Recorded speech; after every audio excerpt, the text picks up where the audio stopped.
Parents et amis de l'Essive, bonjour. Mes chers parents, mes chers amis, amis d'ici et d'ailleurs, que la paix soit avec nous. Corée Culture Internationale, par la voix de son président, se présente à nouveau à vous dans un nouveau numéro de la thérapie des forts. La thérapie des forts, parce que nous sommes forts, nous sommes puissants. Dans nos ménages, nous devons être forts et puissants. Dans nos différentes entreprises, nous devons être forts et puissants. Partout où nous sommes, nous devons être forts et puissants.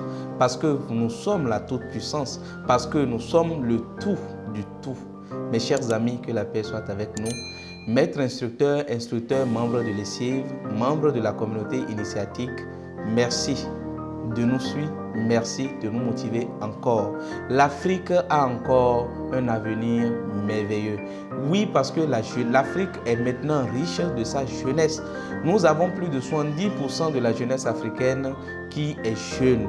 Eh bien, travaillons pour aller de l'avant. Ne vous découragez pas du tout. Nous avons 1001 possibilités pour nous rentabiliser, pour réussir notre vie. La thérapie des forts, cette fois, vous parle d'une thématique spéciale. Il s'agit donc de l'attention et du silence pour vaincre. Attention et silence pour vaincre. Eh bien, quand on parle de l'attention, savez-vous que c'est une loi spirituelle? Et bien sûr, l'attention tire ses sources de la loi de l'observation.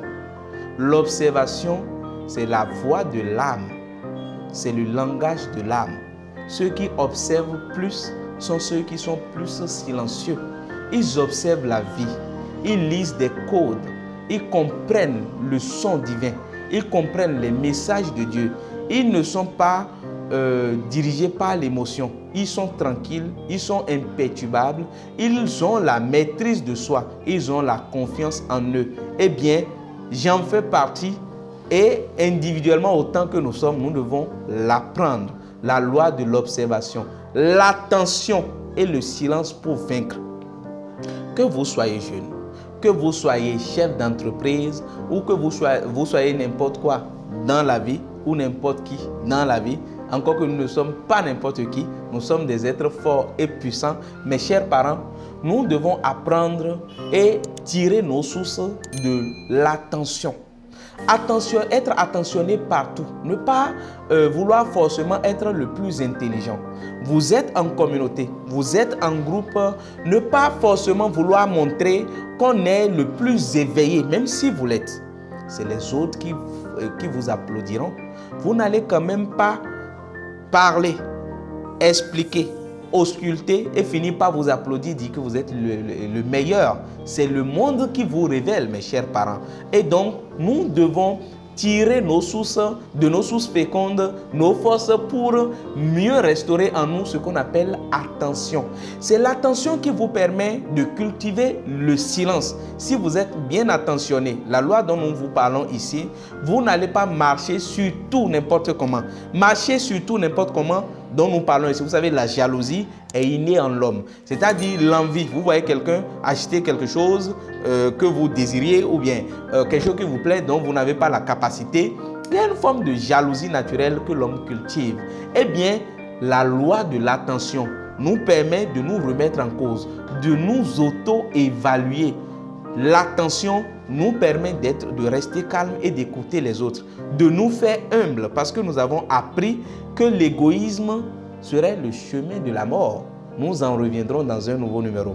Et donc, mes chers parents, l'attention, voilà des lois qui nous aident à équilibrer notre vie. Voilà ce qui nous permet à ne pas prendre forcément le devant des choses, à ne pas dire que nous sommes les meilleurs, les plus brillants, les plus intelligents, les plus futés. Non. Vous êtes beau, intelligent ou puissant ou fort, eh bien, vous l'êtes pour vous et pour Dieu. Vous devez exister, manifester cela pour la gloire de Dieu. Mettre ça au service des hommes et de ne pas brandir cela. Eh bien, les hommes aussi doivent apprendre que ceux qui se font humbles, ceux qui sont au service des autres et qui aiment rendre service, eh bien, ne sont pas aussi des êtres faibles. Ce n'est pas parce qu'on est humble, on est attentionné, nous appelons ça la morale. Ça fait partie des lois de l'éthique et de la morale de la vie. quand tu ne te comportes pas de façon en désordre, c'est-à-dire tu ne te comportes pas de façon pondérée et c'est toi qui es ici, c'est toi qui dis ici, tu es le plus intelligent, tu es tout. Quand on dit quelque chose, c'est toi qui as toujours la réponse. Quelqu'un veut parler, tu dis oui, que tu en as l'expérience, on veut parler encore, tu en as l'expérience. Non, même si tu as l'expérience de tout, nous devons apprendre à nous taire à des moments donnés. Oui, nous taire nous permet de gérer notre colère, parce que vous savez que la colère est un démon, c'est un esprit diabolique, démoniaque qui nous empêche alors de restaurer notre paix et d'être en paix avec notre être indevinable, avec nous-mêmes, notre cœur. Eh bien, le silence nous permet de remettre, de laisser les autres se remettre en cause eux-mêmes, de revenir nous demander pardon, de revenir nous demander oui, pardon, tel que je l'ai dit. Mes chers parents, protégez-vous, prenez soin de vous. La loi de l'attention, c'est cette loi qui nous permet de respecter les autres. C'est cette loi qui nous permet de mieux aller de l'avant et de cultiver les lois de la vie. Les lois de la vie dans le sens du bien, de l'éthique, de l'esthétique, du beau. Merci beaucoup. Le silence tout de suite, le silence pour toujours. Eh bien, le silence nous aide à nous maîtriser et à calmer nos émotions désagréables. Communiquons alors l'amour. Que la paix soit avec nous. Merci. À bientôt.